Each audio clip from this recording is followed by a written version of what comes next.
Bibla ka udhëzime shumë specifike për moralitetin dhe imoralitetin.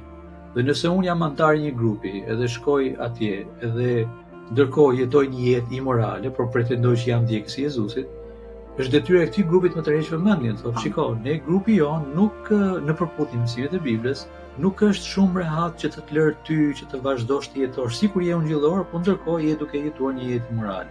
Prandaj është detyra e tyre të kujdesen. Në këtë sens, kur unë vendos të bashkohem këtij grupi, ky është autoriteti i cili e sigurohet që unë kujdesem, unë qartohem nëse jam në drejtimin e gabuar ose po jetoj ndryshe mësimet e Jezusit.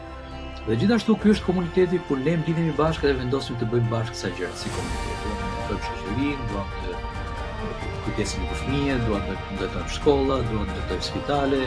Këtë kanë bërë më parë ungjillorët, edhe për këtë dhe janë të njohur.